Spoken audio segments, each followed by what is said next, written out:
Welcome back to Access Anime. I'm Henshin Ikeda, and today I'll be doing a walkthrough and review of Naruto Shippuden episode 286. Now, if you remember from last episode, the whole episode was generally about this character called Maki from the village hidden by the sand. And again, she's the subordinate of Pakura. And Pakura was actually the hero from the village hidden by the sand, and she was actually killed. So we do a flashback where we get to see her die, and she was a martyr for a better cause apparently for her village. So she died in a bad way, and when she was reanimated, so we get to see her brought back to life, and now she's going to be fighting Maki and her group. It doesn't go down well. She takes, it's in vain since she's back. She's trying to make the best out of it, to incite her revenge and whatnot. But eventually, Bakura sees the good side of stuff, and she tries to save Maki before she becomes unconscious again, and she starts to go after Maki. Now, we also get to see Omni and his subordinate, but again, Omni and his subordinate are with Maki right now, and they're just running away from Pakura and Pakura's partner. Now, the last thing we see before the episode ends is Maki praying. She kind of walked away from the group and started praying. So that's where the last episode ended. But this is a different episode, so let's dive right in. And again, I'll keep my comment and my rating at the end of the episode, so stay tuned. Let's dive right in. Let's get dirty. Let's get involved. Now, a little about this episode. It was a little kind of a downer. I'll just say that. But again, I'm going to keep my comments toward the end. I don't want to jump ahead of myself. We open up this episode with Killer Bee and Naruto. I thought it was going to be about them. This opening episode is going to be all about them. No. I'm sorry, fans. Naruto is not in this episode, really. I mean, not technically. It's Killer Bee and Naruto. They're going one way, and then you see A and Lady Sonata going a different way, and they do a little flashback. So it was kind of a letdown, because I thought it was going somewhere.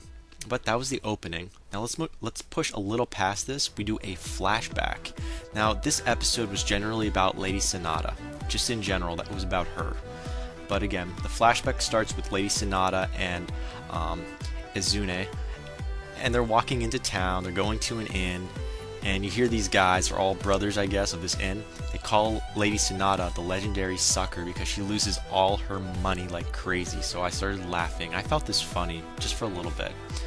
But she goes in, she gambles, she loses all her money. So they're happy. They're making money off of, Lady Sonata. But that was that one scene. But if we move past that, we actually see A. Yeah, we do a flashback, and A is now included, where he just became the Renikage. See, I can't even say it. Tongue twister there. But you know what A is at right now. He's now the leader of his village, and you see he's heading the same way as Lady Sonata did. She went to the inn, and apparently that's where A is going to be heading to. But he's got a reason. Apparently he was on a mission. It was to get a scroll of some sort, and one of his subordinates is injured. So they're trying to take cover, trying to heal up. So that was kind of interesting. It was just a small scene, nothing too detailed. Now, going a little more ahead, Lady Tsunade is trying to get more money, and what's kind of interesting is the debt collectors come a-knocking. She transforms, she does her jutsu, and she transforms. Now, she transforms into a little girl, so I thought this was really funny.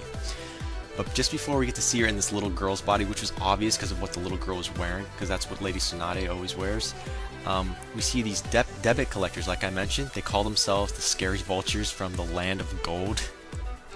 Yeah, figures, right? Land of Gold, debt collectors, figures. But anyways, this little girl has playing with the little gold, and the debt collectors approach her, and it's like, do you know where Lady Tsunade is? And she's like, yeah, she's in another room, and they're ready to go at Lady Tsunade just to get their money back. And they were interested to see this little girl has gold in her hands, and again, this little girl is Lady Tsunade in disguise. And I guess they were interested to get the gold from her, or at least find out, okay, who gave you this gold? And it leaked out. She's like, yeah, Lady Tsunade, she gave it to me. Apparently, she was, going to this mountain and destroyed this mountain, and it's full of gold, and she gave me one. And the debt collector's like, wait, if we give Lady Tsunade more money, we can eventually collect more, since apparently she has all this gold. God, these guys are so stupid. But that was interesting. and they fell for it, and they give Lady Tsunade tons of cash. And when I mean tons of cash, I mean a full room full of cash.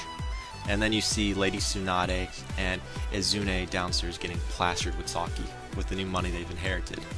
Now, we're taken back to A, of course. A is now in this little room, and he's got his subordinate laid out, and he's got his other subordinate trying to heal his wounded subordinate, and it's a no-go. His healing subordinate, the one that's part of a medical group, can't heal his subordinate that's about to die. It looks like he's got a bug or insect inside of him, and it's technically, we do a flashback where we get to see another one of A's subordinates die on impact, like he explodes from the inside. So that's where we're at there. And he makes a promise to his supposedly weakened, almost close to dying subordinate that he's going to get help or something because they have to do something. And this guy from, I guess he's a healer, and he's A's other subordinate, says, Lady Tsunade's in town, you know, I can just go get her, she's better than me. And the guy that's on the stretcher's like, I'd rather die, you know, she's from this other village, and they're from the Cloud Village. And, you know, the Cloud Village and the Leaf Village have a little sketchy past, but it's all patched up now. But the thing is, they were after Keki Genkai, one of the Keki Genkais from the Hidden Leaf Village, so... And Lady Tsunade brings that up in, like, a little more ahead of this, like, in the following scenes coming up. But anyway, sorry, I digress. And he... I guess what A says is, I order you not to die, and we're gonna get Lady Tsunade. If she doesn't want to come, we'll force her to come. And so now they're off to get Lady Tsunade. Now, Lady Tsunade is past, she's drunk, and she's having her flashback of her brother and her lover, so that was kind of interesting. And we also find out, I think a lot of fans already know this, I guess, but again, Lady Tsunade's grandfather was the first Hokage of the village hidden in the Leaf Village in general, so it was kind of interesting. And she gives the necklace that her grandfather wore to her brother. Then he's no longer alive. She ends up giving it to her lover. Then he ends up dying, and then she ends up giving it to Naruto. But that was that small little flashback. We see A bursting in, saying, well, before A actually bursts in, his subordinate comes in and talks to Lady Tsunade. And then she brings up the bad blood that both villages had, even though stuff's been patched up, and says, no, I'm not going to help. And again, she's plastered, and Izune is passed out, so she's pretty much by herself in this discussion. And then A comes in and says, yeah, I knew that wasn't going to work, but I'm going to drag your butt out here, and you're going to help me regardless. And she's like, I'm not doing it, no. He's like, okay, fine. Meet me outside. We're going to duel outside. And again, she's plastered, so she passes right out, and you see A waiting outside furiously from when it was raining to the morning when the sun comes out, and he's pissed. He goes back inside, says, how dare you stand me up and whatnot. That didn't sit well with him, but she's like, hey, you she's no longer drunk, she's now sober, and again, she's trying to make sense out of this, and she's like, okay, fine. We'll duel outside. We'll do an arm wrestling. I'm like, arm wrestling? And apparently, Lady Tsunade is very strong. She's known for her strength. And it looks like she's going to win when she's outside. Now, A, he kind of cheats. He doesn't use strength. He breaks the rules and he uses speed, how he wins. But he was about to lose and then he cheated. This was about strength, not speed. But Lady Tsunade let it slide. She notices he cheated. He uses speed but she lets it slide, and she gets thrown, really thrown. They're like on a rock table, and it breaks. But again, she ends up helping A, and they go to where his subordinate is passed out on a bed, and she's trying to heal him, but it's a no-go. Before she can heal them, she starts to ask A, well, tell me like the mission you guys were on, like, fill me in on the gaps, because I can't heal this guy where he's at right now without knowing the details.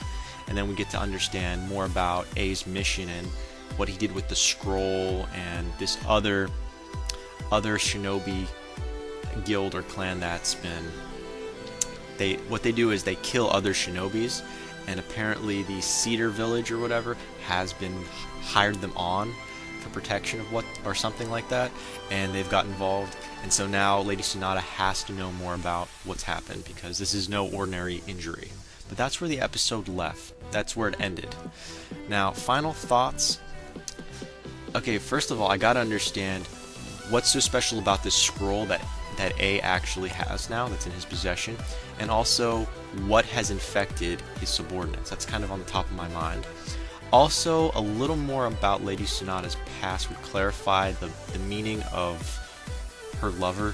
I know a lot about him from previous episodes, but I want to know more about, maybe more about her background. I'm starting to get more intrigued about Lady Tsunade's background more and more. Because, I mean, she is the Hokage now. I mean, it'd be nice to have more closure on her background. Maybe she knew Naruto's father, mother, we don't know. I'm just kind of curious, you know. Curiosity killed the cat, but I'm kind of curious. And I guess the biggest final thought I have on my mind is, when are we going to get back to Naruto kicking butt?